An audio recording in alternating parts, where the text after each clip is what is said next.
भगवते वासुदेवाय।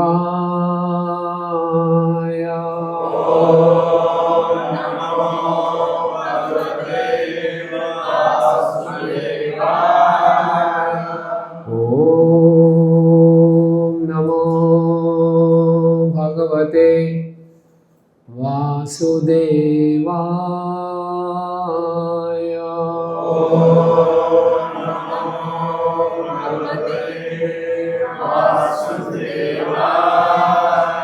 नारायणं नमस्कृत्यं नरं चैव नरोत्तमं देवीं सरस्वतीं व्यासं ततो जयमुदीरये। नष्टप्रायेषु भद्रेषु नित्यं सेवया भगवती उत्तमश्लोके भक्तिर्भवति नैष्ठिकी। कृष्णाय वासुदेवाय देवकी नंदनाय च नन्दगोपकुमाराय गोविन्दाय नमो नमः। ॐ अज्ञानतिमिरन्धस्य ज्ञानञ्जनशलाकया चक्षुरुन्मीलितं येन तस्मै श्रीगुरुवे नमः। श्रीचैतन्यमनोभीष्टं स्थापितं येन भूतले स्वयं रूप कदा मह्यं ददाति स्वपदान्तिकं। वन्देऽहं श्रीगुरु वैष्णवांश्च श्रीरूपं साग्रजातं सहगण रघुनाथान्वितं तं सजीवं साद्वैतं सावधूतं परिजनसहितं कृष्ण चैतन्यदेवं श्रीराधा कृष्णपादान् सहगण ललिता श्रीविशाखान्वितांश्च। हे कृष्ण करुणा सिन्धो दीनबन्धो जगत्पते गोपेश गोपिका कांत राधा कांत नमस्तुते। तप्त कांचन गौरांगी राधे वृंदावनेश्वरी वृषभानुसुते देवी प्रणमामि हरिप्रिये। वाञ्छाकल्पतरुभ्यश्च कृपा सिन्धुभ्येव च पतितानां पावनेभ्यो वैष्णवेभ्यो नमो नमः। जय श्री कृष्ण चैतन्य प्रभु नित्यानंद श्री अद्वैत गदाधर श्रीवासादि गौर भक्तवृंद। हरे कृष्णा कृष्णा कृष्णा हरे हरे हरे राम राम राम हरे हरे। नमो विष्णुपादाय कृष्ण पृष्ठाय भूतले भक्ति वेदांत नमस्ते सारस्वते देवे गौरवाणी प्रचारिणे निर्विशेष शून्यवादी पाश्चात्य देशतारिणे।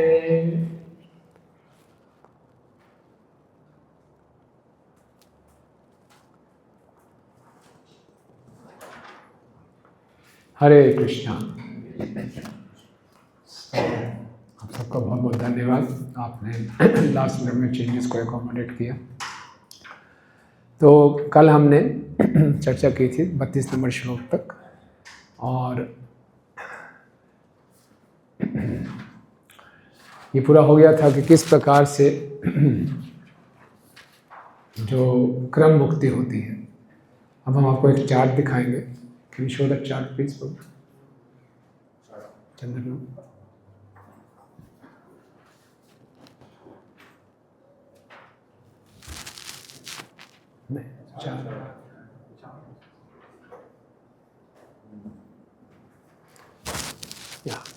सो अष्टांग योगा प्रोसेस, यम नियम आसन प्राणायाम प्रत्याहार। प्रत्याहार के बाद प्रत्याहार माने कि इंद्रियों को इंद्रिय विषयों से दूर ले जाना। तो फिर देखेंगे डिज़ायर। अगर प्रत्याहार करने के बाद भी अभी भोगने की इच्छा है, यस, तो धारणाश्रय क्या होगा? विराट रूप। डिज़ायर नहीं है, डिटैच होगी, तो धारणाश्रय क्या होगा? परमात्मा। विराट रूप के मन मनन किया, फिर चेक किया डिज़ायर है कि नहीं है डिज़ायर, तो उनका धनाश्रय क्या हो जाएगा? परमात्मा। और फिर भी डिज़ायर है तो फिर किस में जाएगा वो? क्रम मुक्ति में। पहले कौन से लोक में जाता है? वैष्णवान लोक। कौन सा लोक है? अग्निदेव का लोक है। फिर शिशुमार लोक, फिर महरलोक, ब्रह्मलोक, और फिर वहाँ से हो जाते हैं चेंजेस, अलग लेयर्स में जाता है, earthly, watery, fire, airy, ether. Then false ego. False ego में मोड्स ऑफ गुडनेस में अलग अलग चीज़ों को सबमिट करता है। पहले ग्रॉस सेंस ऑब्जेक्ट्स, फिर ग्रॉस सेंसेस, सटल सेंसेस, फिर माइंड, फिर इंटेलिजेंस, फिर माइंड, ऐसे करके फिर पियर्सिस महत्तत्व, महत्तत्व में अपना चित्त समाता है, फिर प्रधान। उसके बाद देन ही इज लिबरेटेड। और जो परमात्मा से धर्नाशय होता है, ध्यान, समाधि, ब्रह्म रियलाइजेशन एंड लभोप शांति, फिर षट चक्र योगा से अपने प्राणों को नीचे से ऊपर उठाते हैं, ब्रह्मनंद से जाके फिर लिबरेशन। ठीक है, ये नटशल में सेकंड चैप्टर का पूरा हो गया। Okay, now will come to verse number 33। तो सुखदेव गोस्वामी जी ने पहले अपना कंक्लूजन दिया था कि भक्ति ही सबको करनी चाहिए, लेकिन फिर भी उन्होंने अष्टांग योग का भी दिया। इससे क्या हुआ? He could win the confidence of those Ashtanga Yogi sitting in the assembly. एक सुखदेव गोस्वामी सिखा रहे हैं कि कैसे प्रेजेंटेशन देना चाहिए। इतना डॉगमेटिक प्रेजेंटेशन देंगे तो लोग पहले ही कट जाएंगे। तो अब उनको विश्वास होगा कि हाँ, ये अष्टांग योग के विषय में भी जानते हैं, अब वो अपना कंक्लूजन देंगे, उसको स्वीकार करेंगे।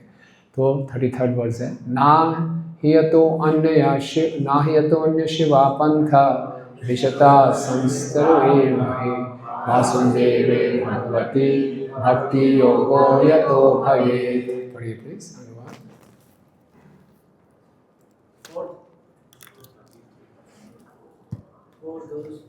Who are wandering in this material world, there is no more auspicious means of religion than what aims at the direct devotional service of Lord Krishna. या ना ही अतः अन्य शिवा पंथा, इसके अलावा और कोई ऑस्पिशियस मार्ग नहीं है। किसके लिए? विशता, जो जीवात्माएं भटक रही हैं, संस्कृतु इन दिस मटीरियल वर्ल्ड।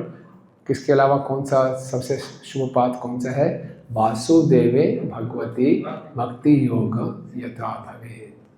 तो ये पंथा जो है, पंथा माने कि मार्ग, ये हुआ साधना भक्ति, और वासुदेवे भक्ति योगा ये हुई प्रेमा भक्ति। यानी कि इस संसार में भटकते हुए जीव के लिए सबसे जो शुभ मार्ग है वो है साधना भक्ति, और सबसे जो शुभ साध्य है वो है प्रेम, कृष्ण प्रेम। ठीक है, मुक्ति नहीं है, और सबसे शुभ मार्ग अष्टांग योग नहीं है, सबसे शुभ मार्ग भक्ति है, और सबसे शुभ साध्य प्रेम है। okay? तो उसका पढ़िए।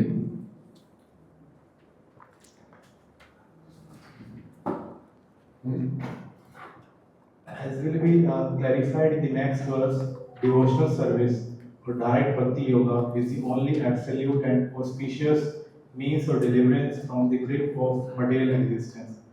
There are many indirect methods for deliverance from the clutches of material existence, but none of them is as easy and auspicious as bhakti yoga. The means of jnana and yoga and other allied disciplines are not independent in delivering a performer. Such activities help one to reach the stage of bhakti yoga after many years. बहुजनाम जनाम जन्मनाम अन्ते। और साथ में भक्ति yoga is the easiest, quickest, safest and surest. सबसे आसान है, quickest, easiest and surest, safest and surest. Okay, last paragraph में लिख रहे हैं, Srila Sri Goswami and other acharyas like Jiva Goswami agree that Bhakti Yoga is not only easy, simple, natural and free from trouble, but is the only source of happiness for the human beings. Savai punsa paro dharma yatha bhakti adhokshaje ahetu kya pratyata yayatma su prasya. It is the only way, right? Bhagavan Brahma karsnena tririn vikshya manishaya तद अध्यवस्यत कूटस्थो रतिर आत्मान्यतो भवे।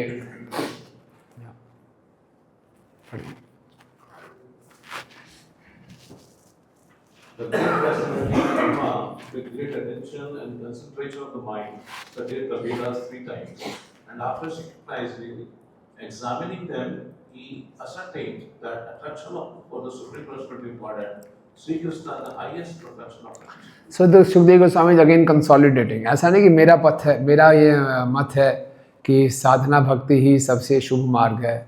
ब्रह्मा जी ने, जो सृष्टि के रचयिता हैं, उन्होंने सारे वेदों की रचना करके 3 बारी उसको अच्छे ढंग से समझा पढ़ा और ये निष्कर्ष दिया कि भगवान के प्रति रति ही सबसे उत्तम है। रति आत्मान्यतो भवे, ये सबसे उत्तम मार्ग है। Okay, right. भगवान सर्वभूतेषु लक्षिता स्वात्मना हरे, दृश्यैर्बुद्धि आदिभिः दृष्टा लक्षणैरनुमापके। The personality of God and Lord Shri Krishna is in every living being, along with the individual soul.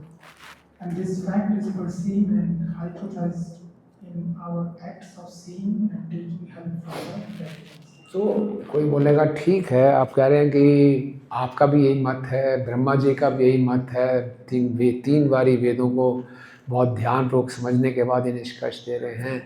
तो अगर भक्ति ही परम है तो मैं कैसे समझूं कि भगवान है भी? मैं तो अब एक आम आदमी है, वो कैसे समझेगा कि भगवान है, भगवान की भक्ति करनी चाहिए?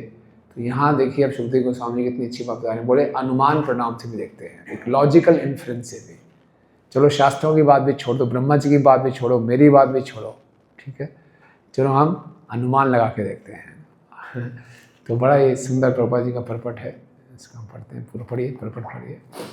The general argument of the common man is that since the Lord is not visible to our eyes, how can one either surrender unto Him or render transcendental loving service unto Him? To such a common man, here is the practical suggestion given by Srila Sukadeva Goswami as to how one can perceive the Supreme Lord by reason and perception. Actually, the Lord is not perceivable by our present materialized senses, but when one is convinced of the presence of the Lord by a practical service attitude, there is a revelation by the Lord mercy, and such a pure devotee of the Lord can perceive the Lord's presence always and everywhere. He can perceive that intelligence is the form, direction of the Paramatma planetary portion of the personality of Godhead. The presence of Paramatma in everyone's company is not very difficult to realize, even for the common man. The procedure is as follows. One can perceive one's self-realization and feel positively that he exists. He may not feel it very abruptly, but by using a little intelligence, he can feel that he is not the body. He can feel that the hand, the leg, the head, the hair, and the limbs are all his bodily parts and parcels. But as such, the hand, the leg, the head, etc., cannot be identified with the self. Therefore, just by using intelligence, he can distinguish and separate his self from other things that he sees. So the natural conclusion is that a living being, either man or beast, is the seer, and he sees besides himself all other things. So there is a difference between the seer and the seen. Now, by a little use of intelligence, we can also readily agree that the living being who sees the things beyond himself by ordinary vision has no power to see or to move independently. Okay, clear हो रहा है सबको, है ना? First step is, अगर आप अनुमान भी लगा रहे हैं, लॉजिकल इन्फ्रेंस भी चाहते हैं, सो लॉजिकली सोचिए, जैसे हम हर एक्सरसाइज करते हैं, DOS में करवाते हैं, I am not this hand, I am not this leg, so तो मैं इस बॉडी से अलग हूँ। तो पहला तो रियलाइजेशन है कि I am this soul, I am different from this body, I am the seer and this body is being seen. अब दूसरा रियलाइजेशन है, although I am the body, I am not this body, I am a living entity, I have a different existence, but I am not independent. I am being controlled by someone. वही आगे prove करें। Okay, पढ़िए। All our ordinary actions and perceptions depend on various forms of energy supplied to us by nature in various combinations. Our senses of perception and of action, that is to say, our 5 perceptive senses of first hearing, touch, sight, taste, smell, as well as our five senses of action, namely hands, legs, speech, evacuation organs, and reproductive organs, and also our three subtle senses, namely mind, intelligence, and ego. 13 senses in all are supplied to us by various arrangements of gross or subtle forms of natural energy. And it is equally evident that our objects of perception are nothing but the products of the inexhaustible permutations and combinations of the forms taken by natural energy. As this conclusively proves that the ordinary living being has no independent power of perception or of motion, and as we undoubtedly feel our existence being conditioned by nature's energy, we conclude that he who sees is spirit, and that the senses as well as the objects of perception are material. The spiritual quality of the seer is manifest in our dissatisfaction with the limited state of materially conditioned existence. That is the difference between spirit and the matter. There are some less intelligent arguments that matter develops the power of seeing and moving as a certain organic development. But such an argument cannot be accepted because there is no experimental evidence that matter has anywhere produced a living entity. Trust no future, however pleasant. Idle talks regarding future development of matter into spirit are actually foolish because no matter has ever developed the power of seeing or moving in any part of the world. Okay. So Prabhupada is saying, I'm not this matter, I'm the spirit. And there's a difference between matter and spirit because we won't get any satisfaction. भौतिक जीवन से हमें कोई सुख नहीं मिलता. तो प्रभुपाद सिर्फ साफ साफ बता रहे हैं. और ऐसा भी नहीं है कि मैटर से पदार्थ से जीवन आया है. जीवन से आया है. प्रभुपाद कहते हैं ट्रस्ट नो फ्यूचर. भविष्य में करेंगे नहीं, इसका कोई विश्वास नहीं है. ओके. सो कहाँ पहुँचे थे हम? या therefore it is definite that matter and spirit are two different identities and the conclusion is arrived by the use of intelligence.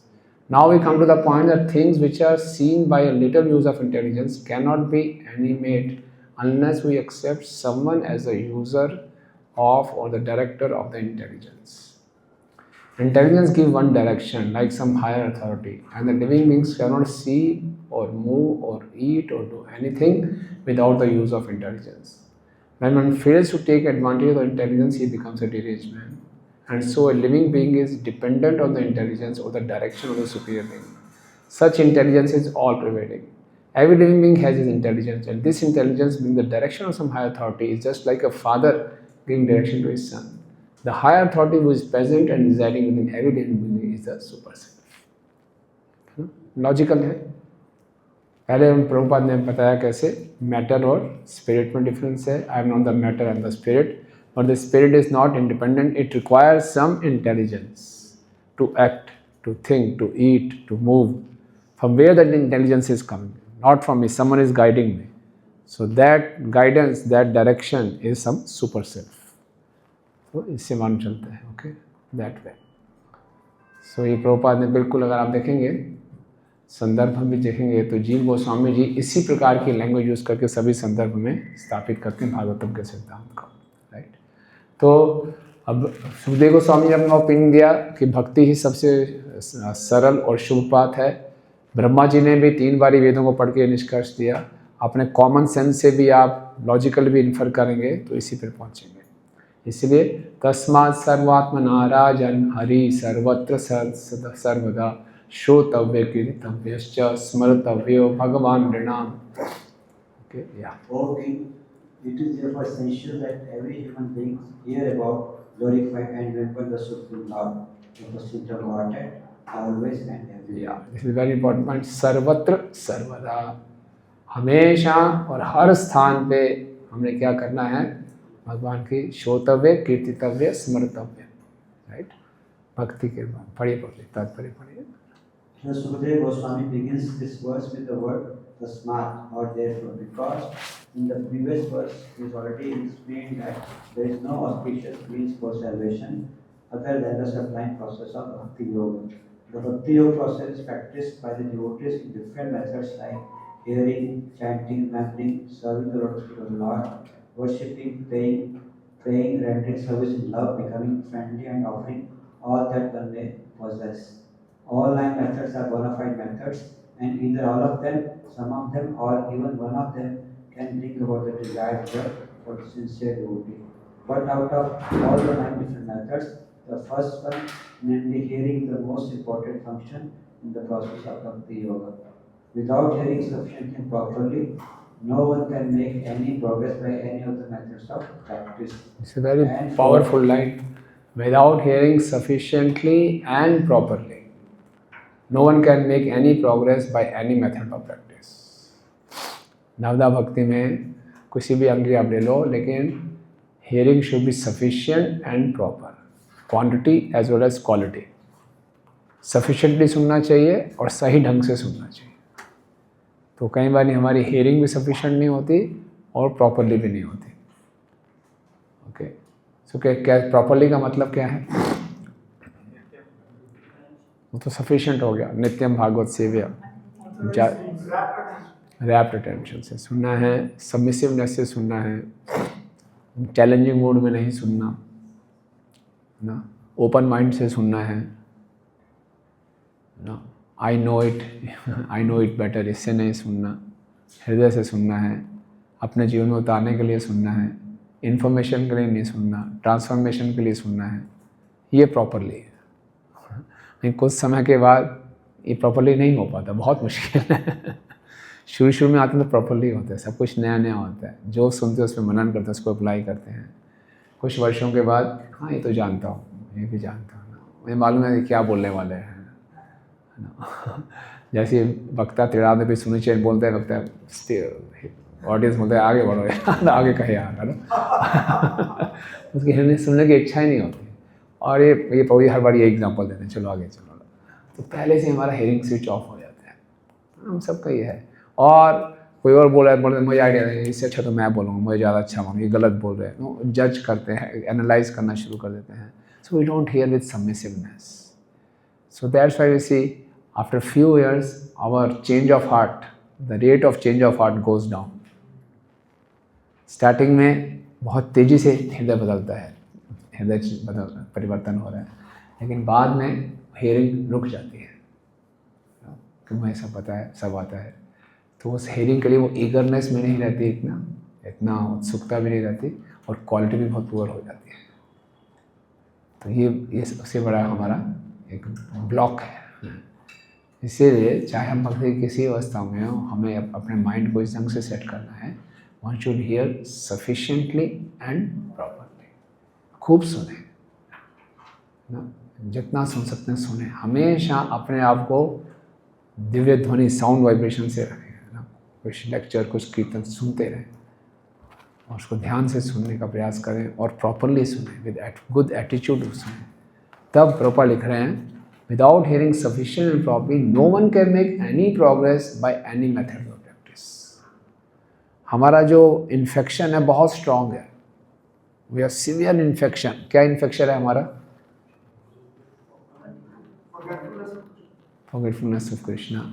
Prabhupada कहते हैं our infection is material affection. Material affection is our infection. छोटी छोटी चीज़ों में प्रेम हो जाता है, भगवान को छोड़कर सबसे प्रेम है. तो ये इन्फेक्शन है, भवरोग है, ज़बरदस्त इन्फेक्शन है, बहुत क्रोनिक इन्फेक्शन है, फ्रॉम द टाइम इमोरियल इन्फेक्शन है. इसके लिए जो एंटीबायोटिक है वो हेयरिंग है, और रिकमेंडेड इसकी डोज है इंट्रावीनस जाना चाहिए था पूरा. इंट्रावीनस लगता है ना, इंट्रावीनस की जगह बोले नहीं एक छोटी सी 1 mg टैबलेट दे दो वंस इन ए मंथ. कहाँ इन्फेक्शन जाएगा, कहाँ जाएगा? 1000 mg का पूरा इंट्रावीनस इंजेक्शन लगाना चाहिए था 24 आवर्स. उसको छोड़कर हम 1 mg मंथ ले रहे हैं. बोले बहुत हृदय बदल नहीं रहा, अभी भी वही है. इन्फेक्शन इतना स्ट्रांग है, डोसेज कैसे ले रहे, वही परहेज पूरा कर नहीं रहे, कैसे होगा? तो इसलिए बहुत ये पावरफुल लाइन है. One should hear sufficiently and properly. या एक क्वेश्चन था, क्या रीडिंग भी श्रवण में आता है? या रीडिंग श्रवण में आते हैं। हम प्रभुपाद जी के परपट को सुन रहे हैं, लेकिन ये नहीं कि मैं पढ़ूंगा मैं सुनूंगा नहीं, पढ़ें भी और सुने भी, क्योंकि दोनों के अलग अलग लाभ हैं।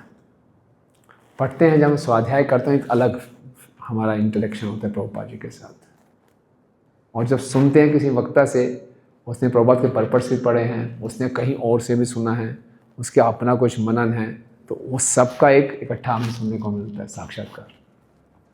तो दोनों का परिणाम अलग है।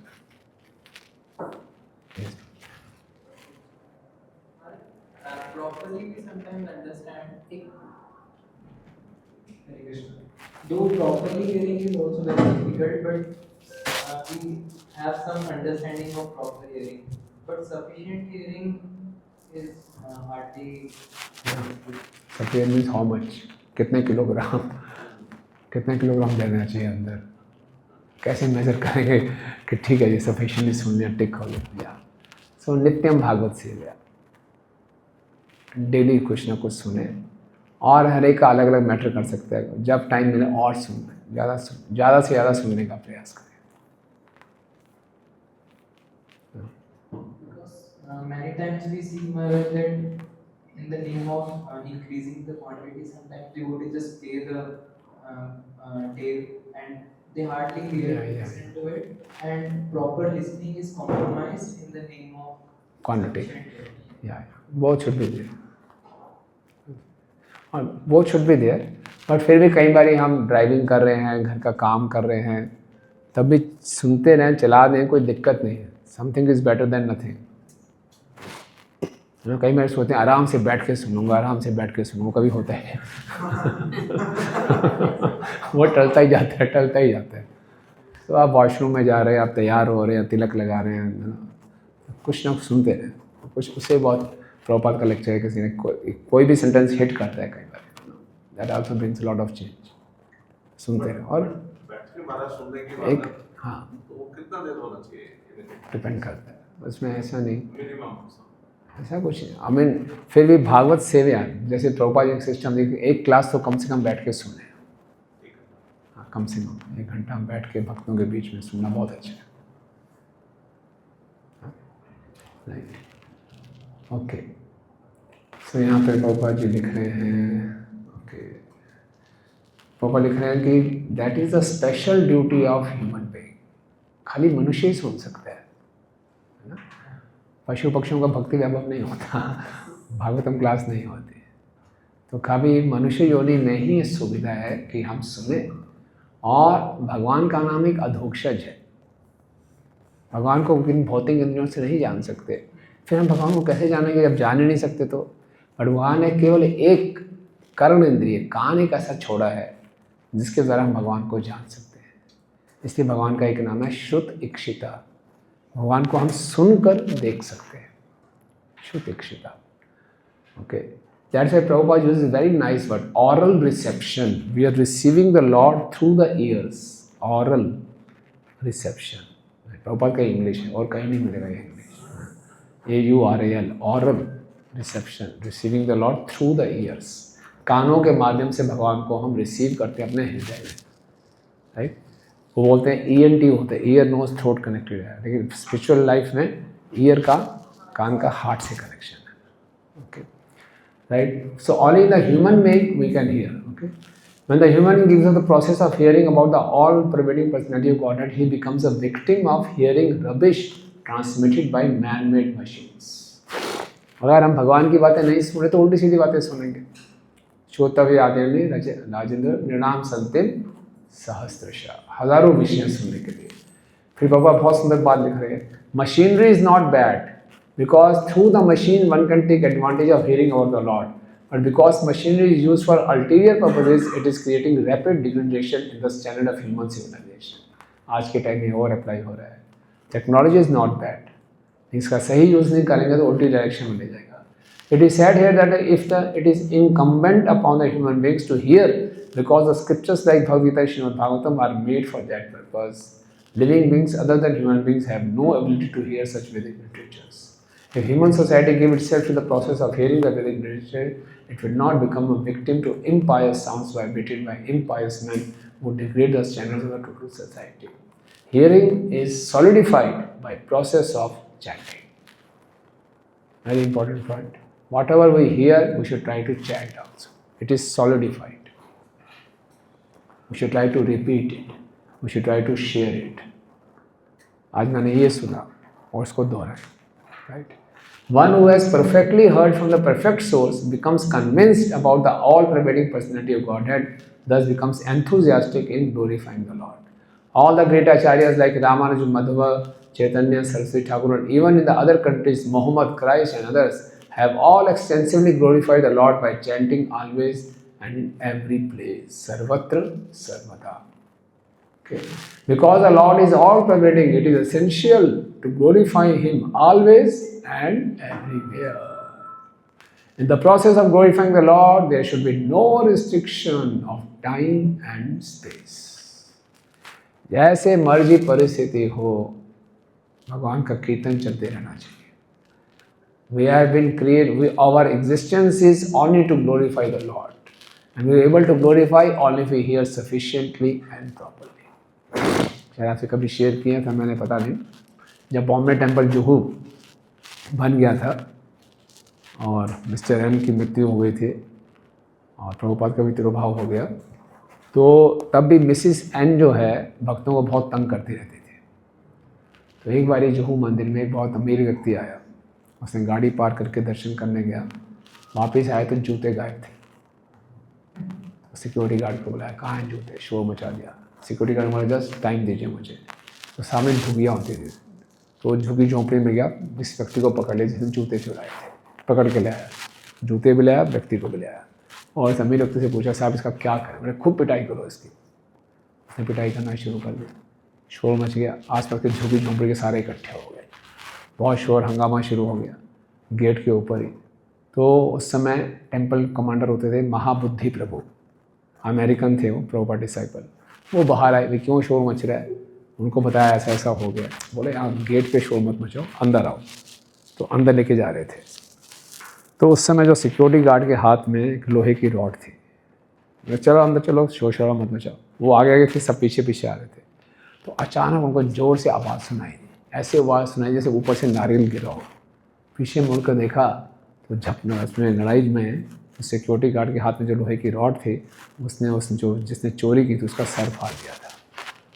उसका सर गिर गया और वहीं पे ख़त्म. मर्डर इन टेम्पल प्रेमिसेस, मंदिर के अंदर मर्डर हो गया. इतनी बड़ी घटना, कांड इतना बड़ा हो गया. तो पुलिस आ गई और मंदिर में जितने भक्त थे सब बड़े बड़े सन्यासियों को जेल में डाल दिया. श्रीधर स्वामी महाराज, तमाल कृष्ण गोस्वामी महाराज, 15 भक्त सारे विदेशी, महाबुद्धि प्रभु, सबको जेल में डाल दिया. क्या करें, बड़ी. और ये सारा इसके पीछे मिसिज एन का हाथ था और ये सब बड़े परेशान हो गए, क्या करें. तो दोपहर का टाइम था. तो श्रीधर स्वामी महाराज जो प्रभुपाद के डिसाइपल हैं, उनको जॉली स्वामी कहते थे. तो उन्होंने देखा कि जेल की दीवार पे एक पोस्टर लगा हुआ है, फटा हुआ है, कुछ हिंदी में लिखा हुआ है. और उनके बीच में एक और भक्त थे, उनका नाम था अमोघ लीला. प्रभुपाद के शिष्य थे. और उस अमोघ लीला प्रभु को हिंदी पढ़नी आती थी. बोला अमोघ लीला क्या लिखा है इसमें. तो अमोघ लीला प्रभु ने बताया कीर्तन सागर, हिंदी में लिखा हुआ था कीर्तन सागर. तो बोले yes, Krishna wants us to do kirtan है. उन्होंने कीर्तन करना शुरू कर दिया. वो बोला क्या टाइम हो रहा है. बोले 12:30. चलो राजभोग आरती का टाइम है.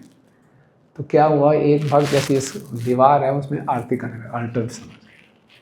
और सारे भक्त नीचे कीर्तन कर रहे हैं, नाच रहे हैं. तो पुलिस परेशान हो गई, पागल हो गए हैं. तो विदेशी लोग क्या हैं, पागल हो गए हैं. वो हाथ ऐसे घुमा रहा है, यूँ कर रहा है, और सब यूँ नाच रहे हैं. कोई यूँ कर रहा है, कोई वहीं मिला रहा है, जैसे पूरा आरती हो रहा है.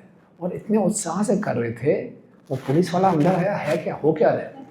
लेकिन ऐसी वाइब्रेशंस थी, उसको लगा ये मंदिर है.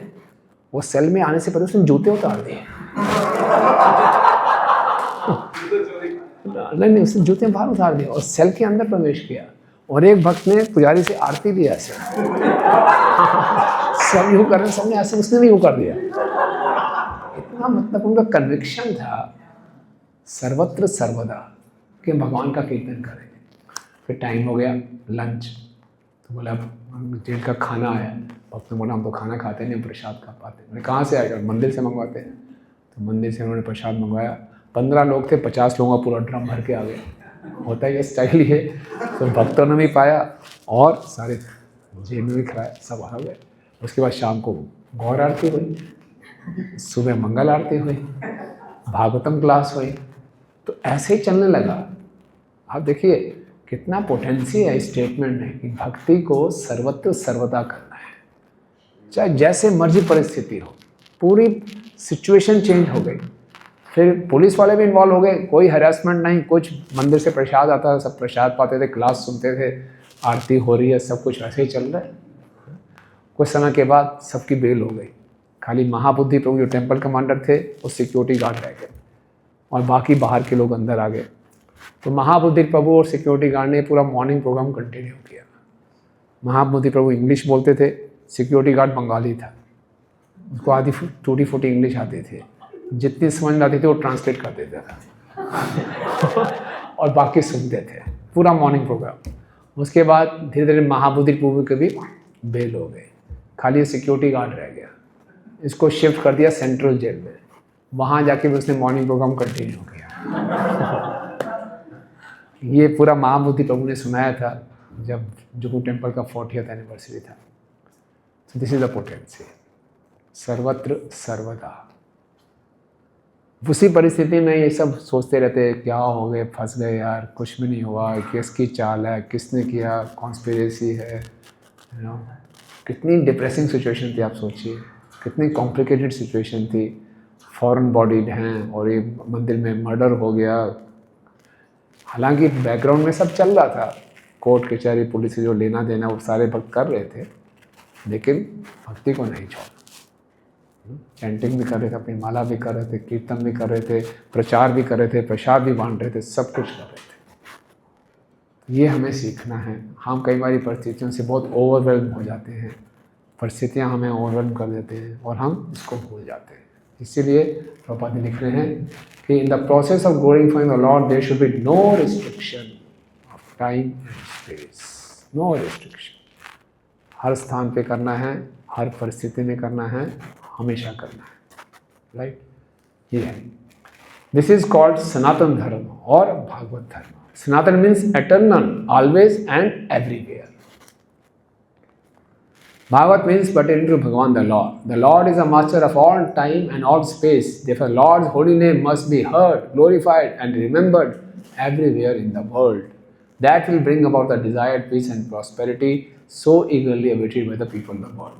The word cha includes all emanating processes of Master Bhakti Yoga as mentioned above. ठीक है ना?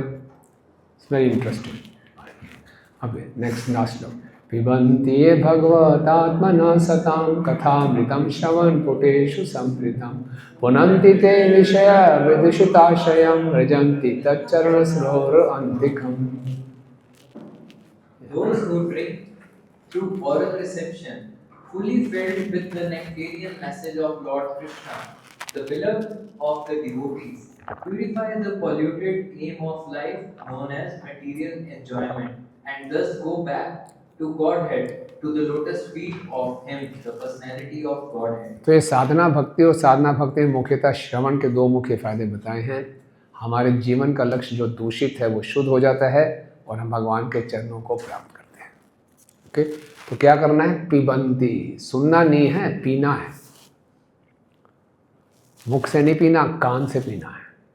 पिबन्ति ये भागवत आत्मना सताम, जो भक्त हैं, जो मुझे बहुत प्रिय हैं, वो क्या करते हैं? सताम, जो भक्त हैं, पिबन्ति भागवत आत्मा कथा अमृतम, कथा का अमृत पीते हैं। क्या पीते हैं? वो कैसे पीते हैं? श्रवण पुटेषु, कानों के छिद्रों के द्वारा। कैसे पीते हैं? एक एक ड्रॉप करके, समृतम, भर भर के पीते हैं।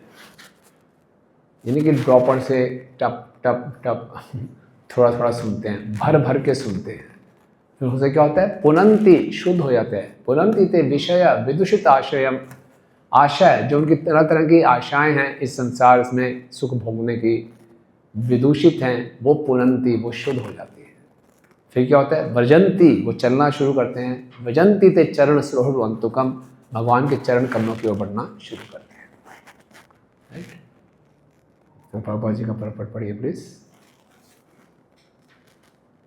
The sufferings of human society are due to polluted aim of life, namely loading it over the material resources. इस लाइन के ऊपर आप चर्चा करना चाहेंगे?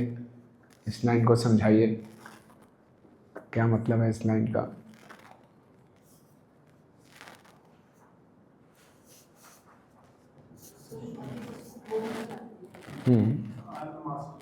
हाँ, यस, तो क्या उसके कारण क्या है?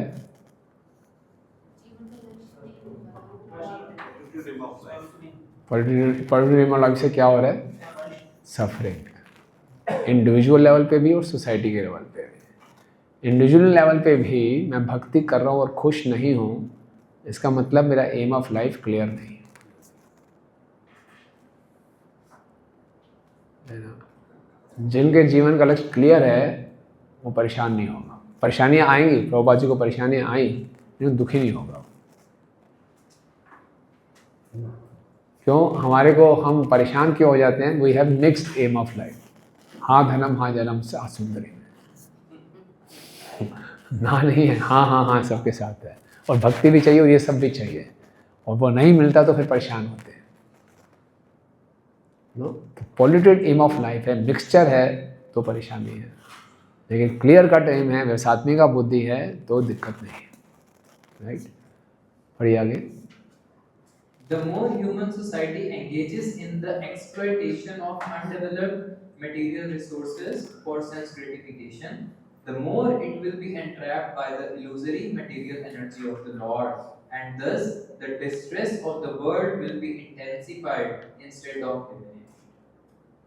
The human necessities of life are fully supplied by the Lord in the shape of food grains, milk, fruit, wood, stone, sugar, silk, jewels, cotton, salt, water, vegetables, etc.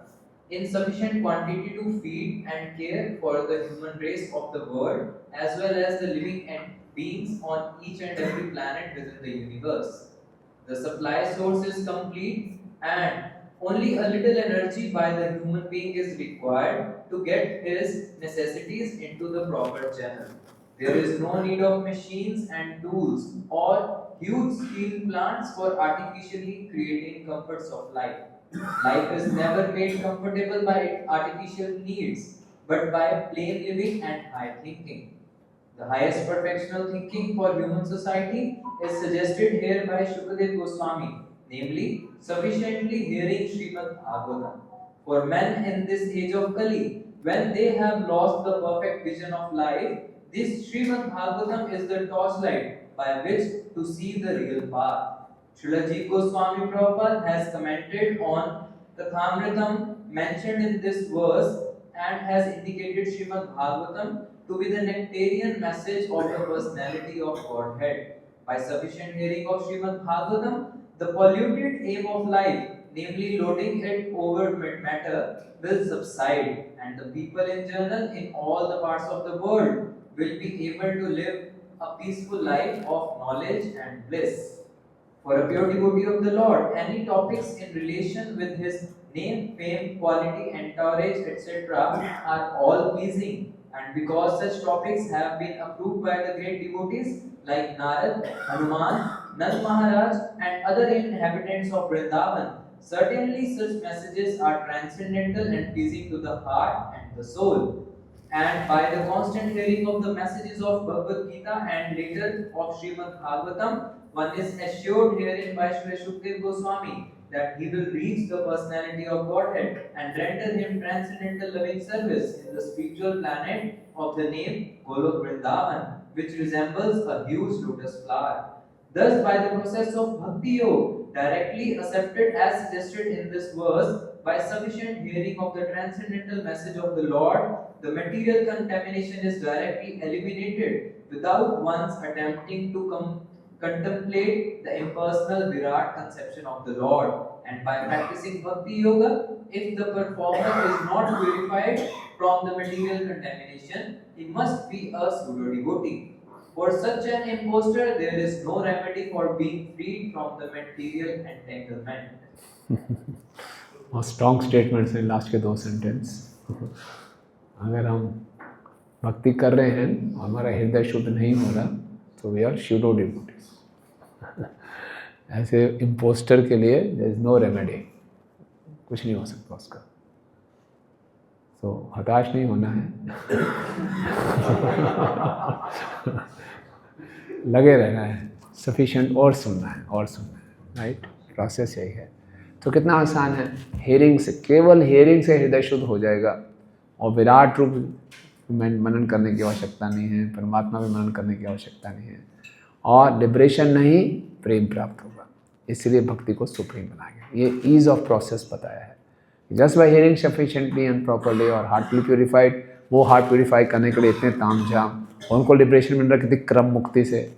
यहाँ को करना ही नहीं, यहाँ केवल आप सुनिए, ध्यान से सुनिए, जीवन के लक्ष्य को शुद्ध कीजिए और भगवान के चरण कमलों को सीधा प्राप्त कीजिए। ठीक है। Any question? Will go to the next chapter now. Yes, बड़ी मुरारी को पीछे पीछे। Thank you ma'am. दादा जी, लाइक यहाँ पे प्रॉपर हियरिंग के बारे में स्ट्रेस कर। So in the modern time, because we are constructing big temples and we have to acquire different facilities also, but ये सब एक्वायर करने के लिए जो अमाउंट ऑफ एनर्जी लगता है, सो दैट इज आल्सो मतलब उसमें काफ़ी वो चला जाता है, तो जिसकी वजह से हियरिंग भी इम्पैक्ट करता है। समटाइम मैनेजमेंट में इतने अप्स एंड डाउन आते हैं, उसकी वजह से भी वो इम्पैक्ट करता है। हालांकि आपने इससे पहले बोला था it should not be affected, so how to understand this? या सो हम जो बड़े बड़े मंदिर बना रहे हैं इसलिए बना रहे हैं कि लोग सुनने के लिए आए। लेकिन बनाने वाले ना सुने तो उल्टे। मंदिर बनाने का उद्देश्य यही है कि यहाँ पे श्रवण कीर्तन हम जहाँ से लोगों को अट्रैक्ट कर सके और उनको अच्छे ढंग से फिलॉसफी भागवतम सुना सके, यही उद्देश्य है। इसीलिए अगर इस प्रोसेस में, मंदिर बनाने के प्रोसेस में हियरिंग को छोड़ रहे हैं तो दैट इज़ नॉट रिकमेंडेड। बड़े बड़े मंदिर बनाना गलत नहीं है, ताकि हम जहाँ से लोगों को आकर्षित कर पाएंगे, उतने लगे सुनेंगे। लेकिन साथ ही साथ जो पूरे इस प्रोसेस में मैनेजमेंट में, whole management is there to facilitate hearing and chanting. Otherwise management का उद्देश्य नहीं है कुछ। हमारा प्रोडक्ट ही है हियरिंग चैंटिंग। तो नहीं कर पा रहे तो कुछ करिए, और करना जरूर है। Otherwise the process becomes very dry और फिर सेटिस्फैक्शन नहीं मिलता, and then life, aim of life gets polluted, more polluted. No? Thank you. Okay. Yeah. यहाँ पर जो ट्रांजिशन हुआ है अष्टांग योग से भक्ति योग, ट्रांजिशन नहीं हुआ, ट्रांजिशन नहीं हुआ। हमने पहले भक्ति योग को स्थापित किया था 5वें श्लोक में, तस्मात् भारत सर्वात्मा भगवान ईश्वरो हरि। फिर क्योंकि सभा में बहुत से योगी थे तो अष्टांग योग के विषय में बताया, first step in God realization, उनके बारे में बताना शुरू किया। फिर योगी भी बताए 2 प्रकार के हैं, अटैच्ड और डिटैच्ड। फिर परमात्मा, फिर विराट रूप। फिर परमात्मा योगों को कैसे लिबरेशन मिलेगी, विराट रूप वालों को कैसे लिबरेशन मिलेगी, ये सब बताने के बाद भी फिर उन्होंने कंक्लूजन दिया कि जो सबसे अच्छा, सरल और शुभ पाथ है वो भक्ति का है। है ना। ऐसा उन्होंने कोई अपना ट्रांजिशन नहीं हो कि योगी अब भक्ति में आ गया, ऐसा नहीं है। जैसे बहुत तरह के लोग बैठे हैं, हाँ, और आपको अपना पॉइंट रखना है कि दैट इज अ सुप्रीम। या तो आपने बोला कि पहले उन्होंने अष्टांग योग का बताया क्योंकि वहाँ शायद कुछ योगी हैं या पर उनको अगर कन्विंस करना है कि आप अष्टांग योग भक्ति योग पे आओ, तो उसको कंपैरिजन नहीं होना चाहिए थोड़ा सा कि हो गया ना कंपैरिजन, नहीं है और हो ही तो गया, इतना आराम से हो गया। हम लोगों को टाइम लग रहा है समझने में, वहाँ सारे बुद्धिमान लोग थे।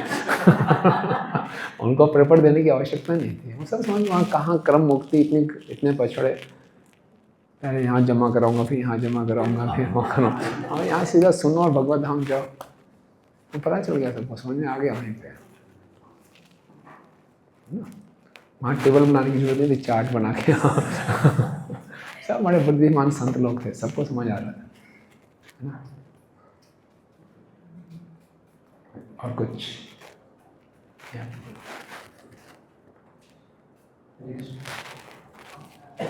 जैसे एक एग्जांपल उसमें आया था कि कोई ऐसा योगी है जिसने विराट रूप पे ध्यान लगा के वो एक्शन प्राप्त किया हो, तो ब्रह्मा जी का एग्जांपल। तो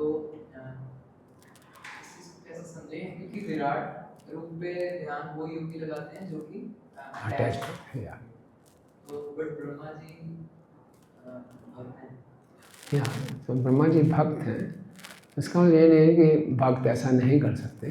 एक इंस्टेंस हुआ, सुबह सुबह उठे तो बड़े वो भ्रमित थे क्या हो रहा है, तो एक बार उन्होंने विराट रूप पे भी ध्यान लगा के फिर उनको वापस स्मरण हो गया कि सब कुछ कृष्ण का है, कैसे सृष्टि करनी है।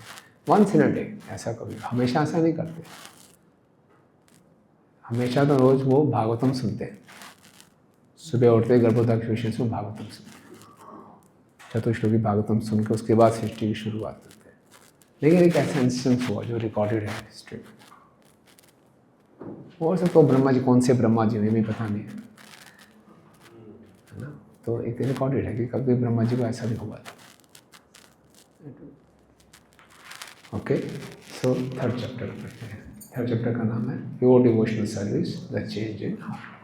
श्री शुक उवाच एवं एतान् निगदितं पृष्टवान् यद् भवान् मम नियमानां मनुष्येषु मनीषिणां। पढ़िए please.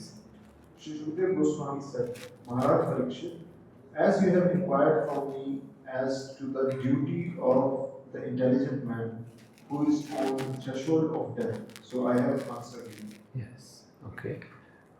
Pardon, please. In human society all over the world, there are millions and millions of men and women, and almost all of them are less intelligent because they have very little knowledge of spirit soul. Almost all of them have a wrong conception of life, for they identify themselves with the gross ancestral bodies, which they are not, in fact. They may be situated in different high and low positions in the estimation of human society, but one should know definitely that unless one inquires about his own self beyond the body and the mind, all his activities in human life are total failures. Therefore, out of thousands and thousands of men, one may inquire about his spirit self and thus consult the revealed scriptures like Vedanta Sutras, Bhagavad Gita, and Srimad Bhagavatam. But in spite of reading and hearing such scriptures, unless one is in touch with a realized spiritual master, he cannot actually realize the real nature of self, etc. And out of thousands and hundreds of thousands of men, someone may know what Lord Krishna is in fact. In the Chaitanya Charitamrita, Madhya 21, 22 to 123, it is said that Lord Krishna, out of his causeless mercy, prepared the Vedic literatures in the incarnation of Vyasadeva for reading by the intelligent class of men in the human society, which is almost totally forgetful of the genuine relation with Krishna. Even such an intelligent class of men may be forgetful of their relation with the Lord. The whole Bhakti Yoga process is therefore a revival of the lost relation. This revival is possible in the human form of life, which is obtained only out of the evolutionary cycle of 84 lakh species in life. The intelligent class of human beings must take a serious note of this opportunity. Not all human beings are intelligent, so the importance of human life is not always understood. Therefore, Manishina, meaning thoughtful, is particularly used here. A Manishina person like Maharaj Parikshit must therefore take to the lotus feet of Lord Krishna and fully engage himself in devotional service, hearing, chanting, etc. of the holy name and pastimes of the Lord, which are all Hari Kathamrit. This action is especially recommended when one is preparing for death. Okay, so मनीषिण, जो बुद्धिमान लोग हैं वो भक्ति करेंगे, लेकिन सब लोग तो बुद्धिमान नहीं हैं, उनकी क्या एक्टिविटीज़ होती हैं। तो इन 5 श्लोकों में बताया है कि वो देवताओं की पूजा करते हैं। अनुवाद पढ़िए। One who desires to be absorbed in the impersonal Brahmajyoti effulgence should worship the master of the Vedas, Lord Brahma or Brihaspati, the learned priest. One who desires powerful sex should worship the heavenly king Indra, and one who desires good progeny should worship the great progenitors called the Prajapatis. One who desires good fortune should worship Durga Devi, the superintendent of the material world. One desiring to be very powerful should worship fire, and one who aspires only after money should worship the Vasus. One should worship the Rudra incarnations of Lord Shiva if he wants to be a great hero. One who wants a large stock of grain should worship Aditi. One who desires to attain the heavenly planet should worship the sons of Aditi. One who desires a worldly kingdom should worship Vishwadev. And one who wants to be popular with the general mass of population should worship the Satya demigod. One who desires a long span of life should worship the demigods known as Ashwini Kumaras. And a person desiring a strongly built body should worship the earth. One who desires stability in his pose should worship the horizon and the earth combined. One who desires to be beautiful should worship the beautiful residents of the Gandharva planet.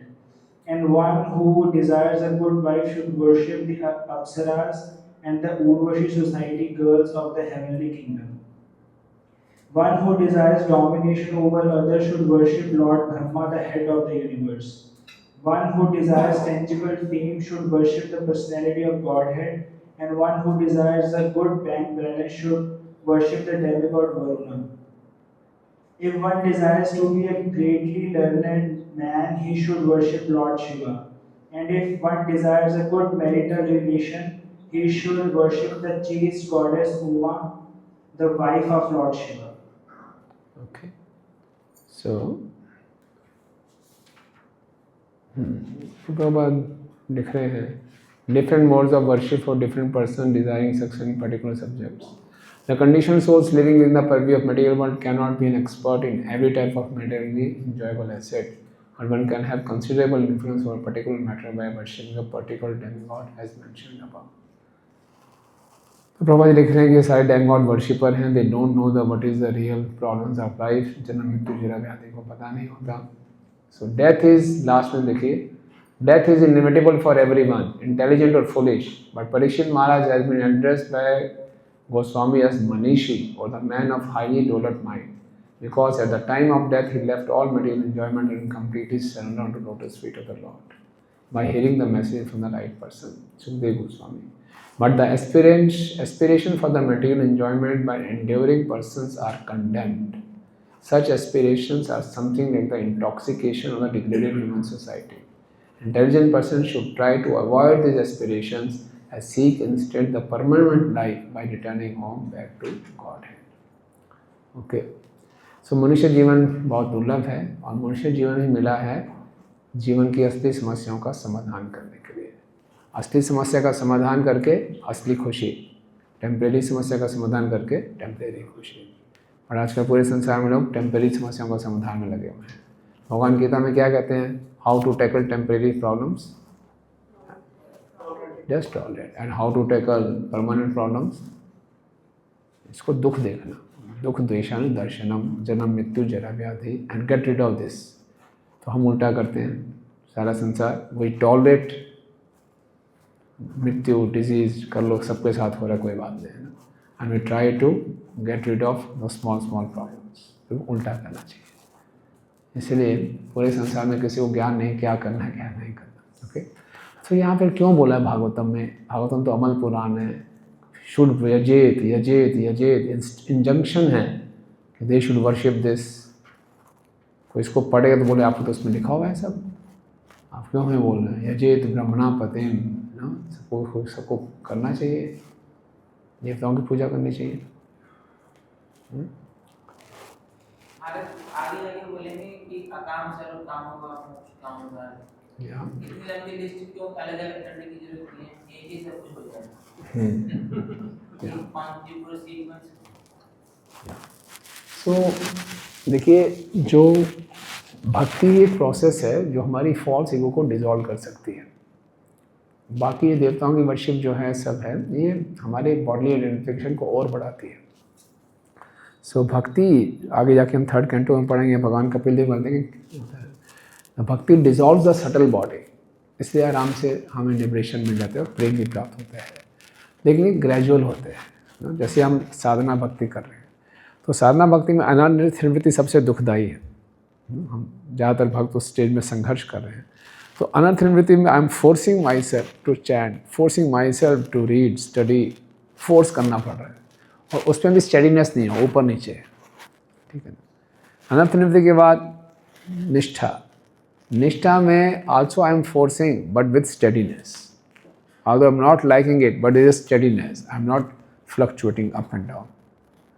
But रुचि में emotions आना शुरू हो जाती हैं। I like to do that. ना, रुचि में एक जो साधक है वो अपने आप को कृष्ण के सेवक के रूप में देखता है।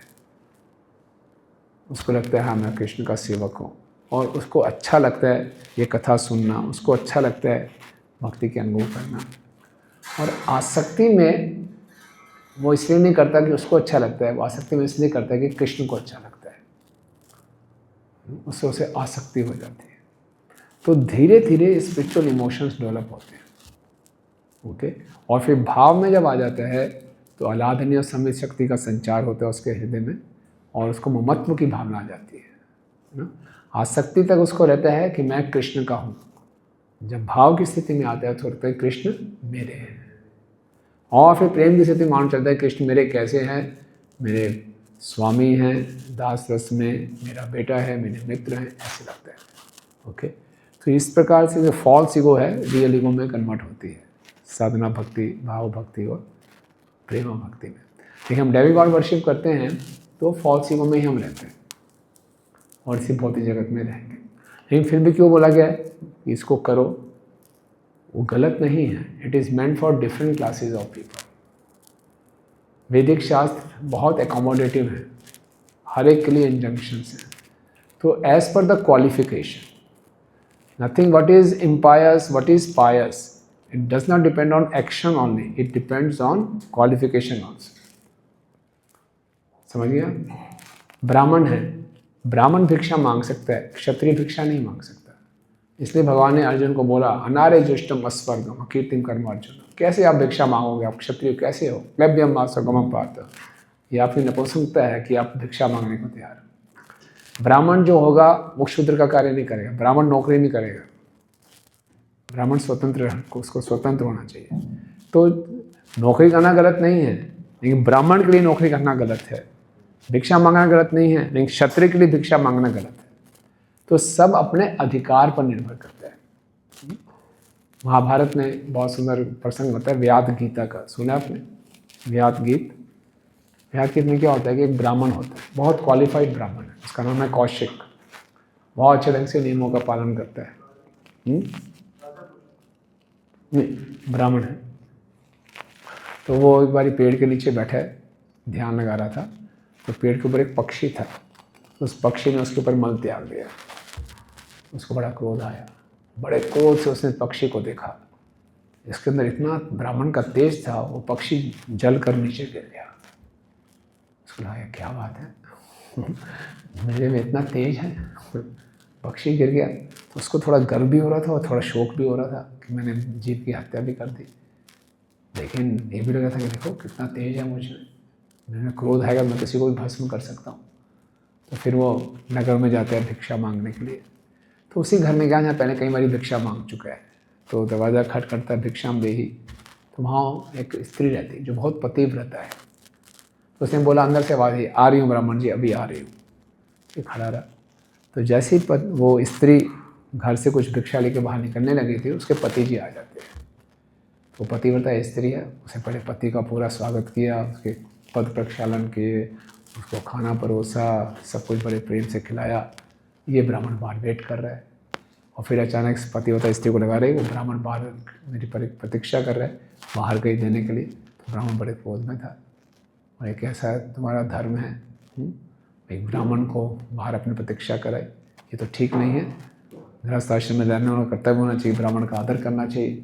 बड़े गुस्से में था। तो उस पत्नी ने बोला, स्त्री ने बोला, देखो मैं पतिव्रता स्त्री हूँ, मेरे पति आगे थे तो मेरा धर्म था पहले पति की सेवा करो, और इतना गुस्सा मत करो। ये ब्राह्मण को इतना गुस्सा करना अच्छा नहीं लगता। और सो देखो मैं वो चिड़िया नहीं हूँ जो जल के नीचे गिर जाओगे। ब्राह्मण हैरान हो गया, और इसको कैसे पता है इसको कैसे पता चला? कहती हाँ हैरान हो रहे, मुझे पता है, क्योंकि मैं अपने पतिव्रत धर्म का अच्छे ढंग से पालन करती हूँ, सारा ज्ञान मेरे को प्रकाशित हो गया है। तो हैरान हो, तो फिर उसने खूब उसको सुनाया, ब्राह्मण कैसे होने चाहिए, तुम ऐसे ब्राह्मण नहीं हो, पूरा सुनाया। और बोले अगर और जानना है ना धर्म के बारे में तो मिथिला में जाओ, वहाँ पे एक कसाई है, उससे सीख के आओ क्या धर्म होता है। तो बेचारा बाहर आ गया, कहते बहुत बहुत धन्यवाद। सोचता रहे क्या बात है यार, मैं इतना ब्राह्मण, मैंने इतने शास्त्रों को पढ़ा, मेरे पतिव्रता स्त्री केवल अपने धर्म का पालन करके इसको इतना ज्ञान मिल गया कि मैंने चिड़िया को जला के राख कर दिया था। फिर उसके अंदर उत्कंठा उत्पन्न हुई, मैं जाना चाहिए मिथिला, देखता हूँ वो कसाई कैसा है। तो बहुत घूमते फिरते उसने ट्रेन में कुछ नहीं, पैदल चलते हुए इतना दूर पहुँचा वहाँ पे मिथिला में। पूछा वो कसाई कहाँ पे, मालूम चला वो कसाई है। वो कसाई घर में था, सुअर काट रहा था, सारे आसपास खून से भरा हुआ बहुत गंदा वातावरण था, सब उसको घेर के खड़े हुए थे, मांस बेच रहा था। ये दूर खड़ा हो गया। कुछ समय के बाद कसाई ने देख लिया, और ये ब्राह्मण, उस स्त्री ने तुम्हें भेजा क्या, मैं इसे धर्म सीखा। तो एक और चुन गए, क्या हो क्या रहा है। फिर बोला आइए, मैं यहाँ आपसे बात नहीं कर पाऊँगा, घर में चल के बात करते हैं। तो घर में ले गया। घर में उसके बूढ़े माँ बाप थे, बहुत उनकी सेवा कर रहा था। ब्राह्मण ने कहा देखो वैसे तो मैं ब्राह्मण हूँ, मुझे शोभा नहीं देता मैं कसाई के घर में आऊँ, आपके घर का पानी भी पीऊँ, लेकिन मुझे स्त्री ने बोला था इसलिए आया हूँ। फिर इस कसाई ने उसको सुनाया। बोले तुम कसाई हो, तुम्हें गलत काम नहीं करना चाहिए। क्यों नहीं करना चाहिए? कसाई ने बोला मेरा जन्म कसाई के घर खानदान में क्यों हुआ है, मेरे पिताजी से मैंने पेशा सीखा है, मैं किसी का बुरा नहीं करता, किसी की बुराई नहीं करता, पशुओं को मारता हूँ, जो मरे हुए पशु होते हैं उनको काट के कर देता हूँ, और माँ बाप की अच्छी सेवा कर रहा हूँ, दान पुण्य भी करता हूँ, तो अपने धर्म का पूरा पालन कर रहा हूँ। क्योंकि मैं अपने धर्म का पूरा पालन कर रहा हूँ, मुझे किसी ने बताया नहीं, मेरे में इतनी शक्ति है कि मुझे बस तुमको इस स्त्री ने मेरे पास भेजा है, मुझे मालूम है। तो ब्राह्मण बोला हाँ अब मुझे सिखाओ क्या धर्म होता है। तो महाभारत में जो कथा है ये सिखाने के लिए है कि हर व्यक्ति अपने धर्म का अच्छे ढंग से पालन करे तो अपनी ऐसी शक्तियों को प्राप्त कर सकता है। कसाई का पेशा गलत लगता है, लेकिन उसका जन्म कसाई के खानदान में हुआ है, इसीलिए हुआ है। समाज में हर वर्ग की आवश्यकता है। वो पति होता है, स्त्री है, वो अपने धर्म का पूरे ढंग से पालन कर रही है, लेकिन ब्राह्मण सोचा था मैं सबसे श्रेष्ठ हूँ, केवल मैं ही धर्म का पालन करूँ। तो क्या गलत है क्या ठीक है केवल एक्शन पर निर्भर नहीं करता, एक्शन के साथ साथ किसका क्या योग्यता है, किसका क्या अधिकार है, उस पर निर्भर करता है। राधा कृष्ण की गोहितम लीला सुनना गलत नहीं है, लेकिन एक नया कनिष्ठ भक्त उसको सुनेगा उसके लिए गलत है, उसका उस पर अधिकार नहीं है। ठीक है ना? तो राधा कृष्ण कोई गोहितम लीला सुन रहा है, लेकिन जिसका अधिकार है वो सुन सकता है, जिसका अधिकार नहीं है उसके लिए गलत है। So action itself is not pious और impious, it depends on the qualification also. ठीक है? तो सभी लोग क्वालिफाइड नहीं हैं शुद्ध भक्ति करने के लिए, सभी लोग क्वालिफाइड नहीं हैं। तो जो क्वालिफाइड नहीं हैं तो वैदिक शास्त्र इतने दयालु हैं, उनको बोलते हैं ठीक है आप देवी देवताओं की पूजा करो। तो इसलिए वी शुड नॉट कंडेम, ऐसे ठीक, वी शुड अंडरस्टैंड। हमने नहीं करना है इसका मतलब ये नहीं कि यहाँ लिखा हुआ है रिकमेंडेड है। It is recommended for those people who are not qualified for pure devotional.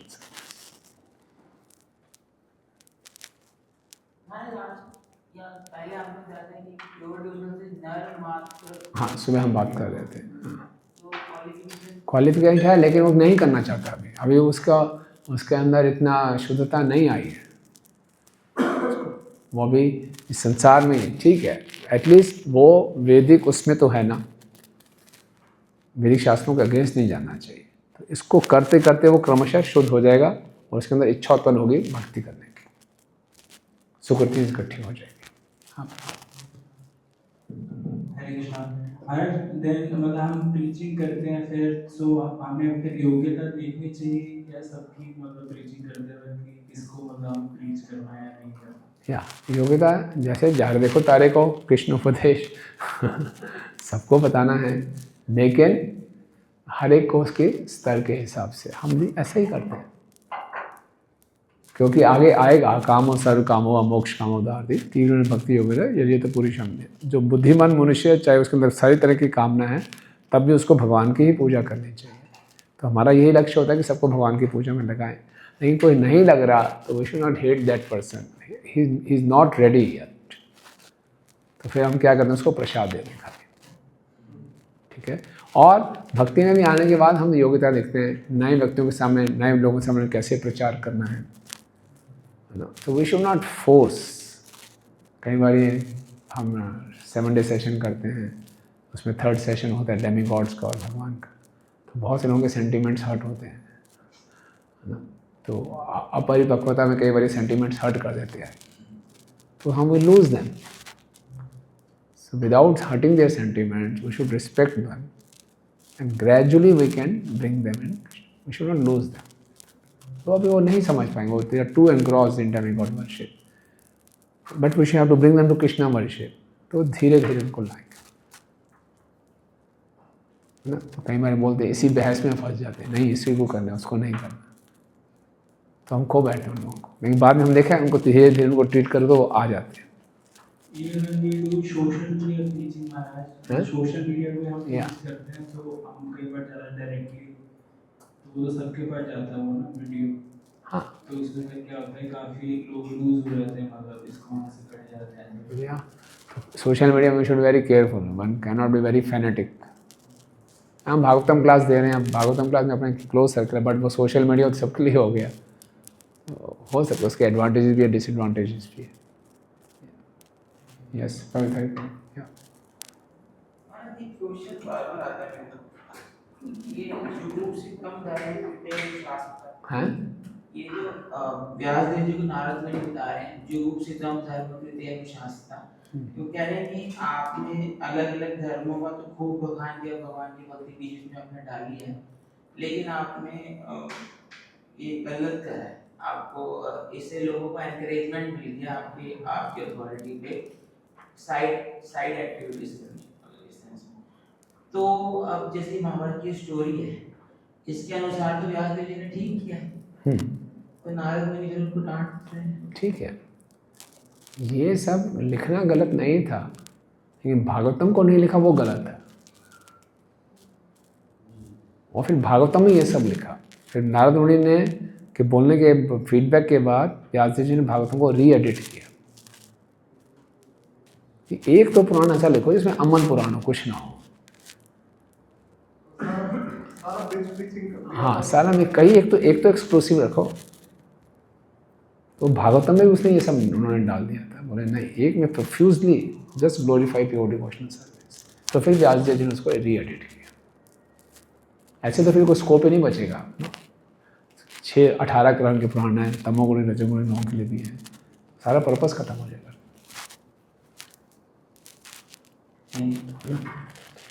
Okay, so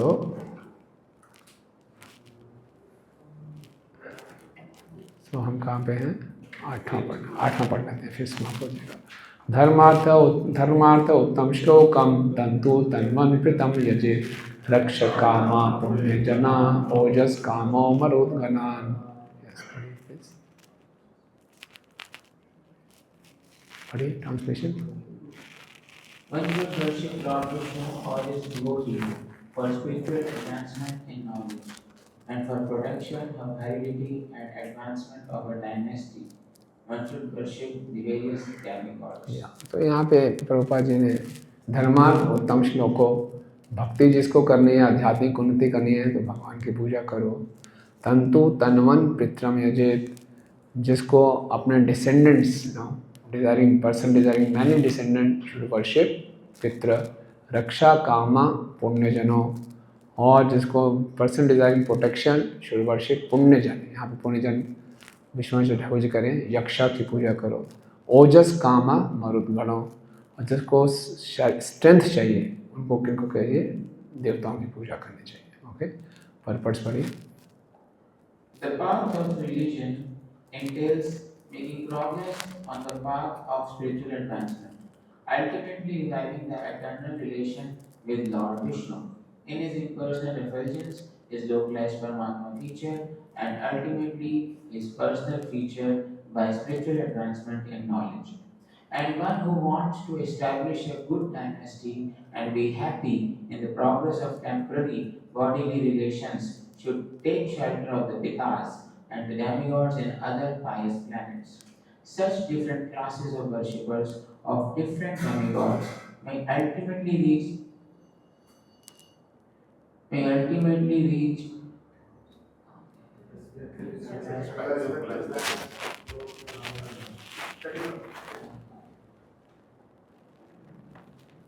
the respective planets of those demigods within the universe. But he who reaches the spiritual planets in the Brahma Jyoti achieves the highest fulfillment. Yeah. Okay, good. So we close here. Tomorrow we'll start from 9th verse. Right? Any questions? We have 2-3 minutes. Yes, please.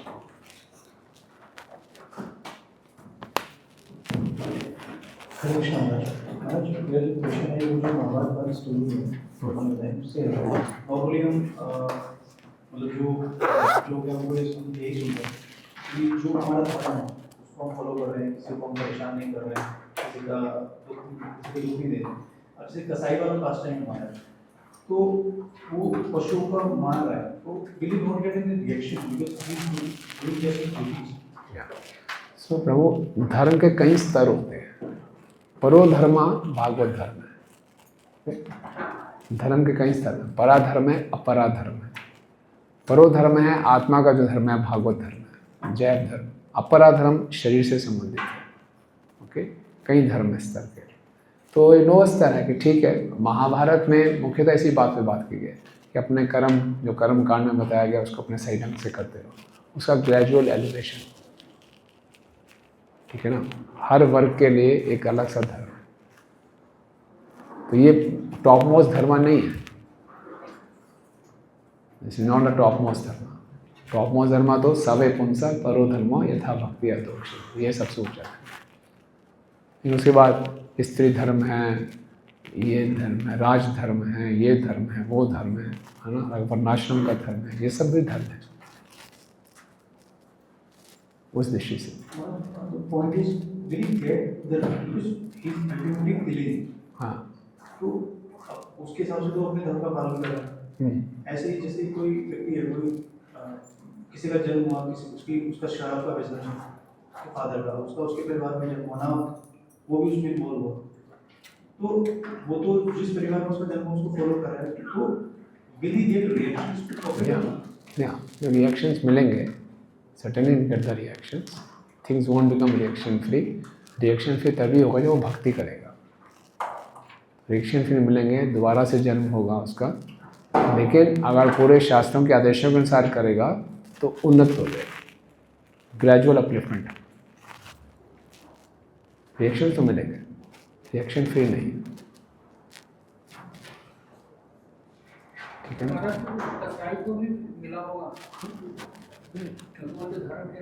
हाँ, नहीं, धर्म lower धर्म है, top most धर्म ही reaction free हो, भक्ति से ही reaction free.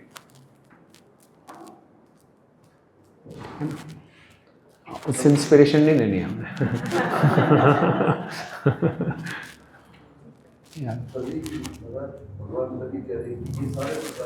ये सारे प्रकार के धर्मों को छोड़कर मुझसे प्रेम करो, बस।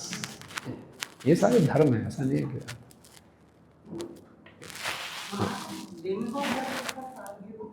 मरने के वक्त हमें पता ही नहीं चलता क्या हो रहा है। Why waste time? Why not meditate this? समझे नहीं? See again. Those who worship demigods, जैसे मरने के बाद हमें पता ही नहीं चलता हमें क्या हो रहा है। हाँ, तो So why not enjoy life? okay. Even if they are worshipping demigods, without worshipping Krishna no one can enjoy this life also. आप अपना सबका अपना एक्सपीरियंस देख लीजिए। हम जानते नहीं कि मृत्यु के बाद क्या होगा, लेट्स फॉरगेट, इसी लाइफ में देख लीजिए, भक्ति में ही आनंद है। नहीं चलो कोई भक्ति नहीं करेंगे, हिरण्यकशिपु की तरह जीवन जिएंगे, दुखी था बेचारा। हिरण्यकशिपु तो टॉप मोस्ट चरम सीमा है ना, कितना भोग वो कर सकता था, कोई लिमिट नहीं, सब भोग किया उसने, फिर भी दुखी था। फिर चलो फिर हम किसी और की पूजा करते हैं, डेमिगॉड्स की पूजा करते हैं, तो उसमें भी वो दुखी हैं, परेशान हैं, चाहे अगले जीवन की बातें नहीं करी, इसी जीवन में। तो जब तक हम सेल्फलेस नहीं होंगे, डेमिगॉड्स की वर्शिप होती है कि हमें कुछ मिल जाए, जब कृष्ण की सेवा हम करेंगे सेल्फलेस होकर कृष्ण की प्रसन्नता के लिए, तभी हम प्रसन्न होंगे, क्योंकि ये साइंस है, हम कृष्ण के अंश हैं। जब कृष्ण को प्रसन्न करेंगे, यथा तरोर मूल निषेचन, जब पेड़ की जड़ में पानी डालेंगे तभी हम नरिश होंगे। ठीक है ना? ठीक है, आप सबका बहुत लास्ट क्वेश्चन, कल का समय मालूम है आपको? कल 6 to 9, नहीं मालूम था आपको? अच्छा किया पूछ लिया।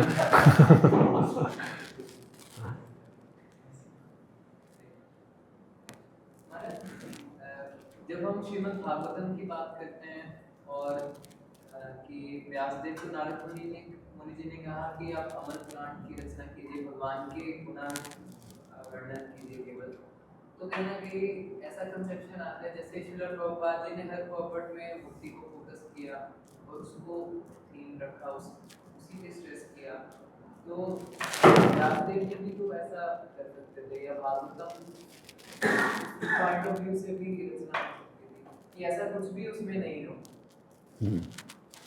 लेकिन व्यासदेव जी जो प्रभुपाद हैं वो इमरजेंसी मोड में काम कर रहे हैं, बहुत कम टाइम है ना।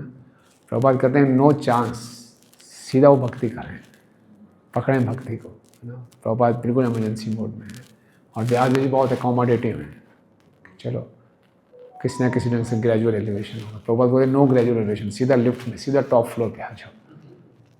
ये प्रभुपाद का कंपैशन है, एक्स्ट्रा कंपैशन। अब व्यासदेव स्वयं भगवान के अवतार हैं, तो उन्होंने बोला नहीं, जो तमोगुणी लोग हैं उनके लिए भी कुछ होना चाहिए, ये होना चाहिए। तो अब उन्होंने तमोगुणी लोग हैं, ये तो चैतन्य महाप्रभु का माउंट है, जगाई मधाई को भी सीधा संकीर्तन में जोड़ो, यही डिफरेंस है।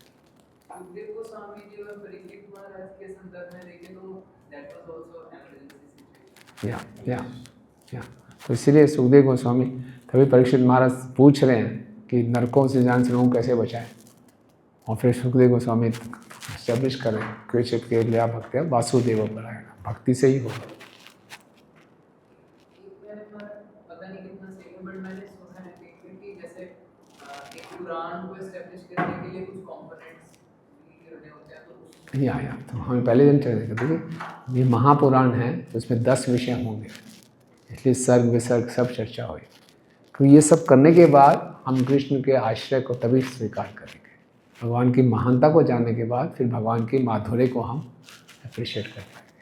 ये जैसे मैक्रो में तो हो गया हमारा, जैसे 10 विषय लिए, बट माइक्रो लेवल पे भी हम देखें तो विदिन उसके भी कुछ चीजें हैं जो ऐसा मतलब हमें प्रतीत होता है कि अवॉइडेबल है, कि ये नहीं भी होता तो भी फ्लो बन सकता था, बना सकते थे, बट वो चीज़ भी इंसर्ट हो रही है। जैसे ये देवताओं के पास जाना, ऐसा लगता है कि ये एक तरह से इंसर्टेड है। हाँ इंसर्टेड है, क्योंकि सभा में सब कोई बैठे थे, और जो भी भागवतम पढ़ेगा, कोई डेमिगॉड वर्शिप भी पढ़ेगा तो उसकी भी आंखें खुलेंगी। तो भागवतम भी, हाँ सबको, फिर भागवतम में कई जगह श्रुति फल भी है, उसमें भौतिक श्रुति फल भी है पृथु महाराज के प्रसंग में, वो भी इसीलिए कि कोई भौतिक से भी आता है तो आ जाए करे, और फिर भागवतम को पढ़ते पढ़ते वो कृष्ण से प्रेम करना शुरू करे।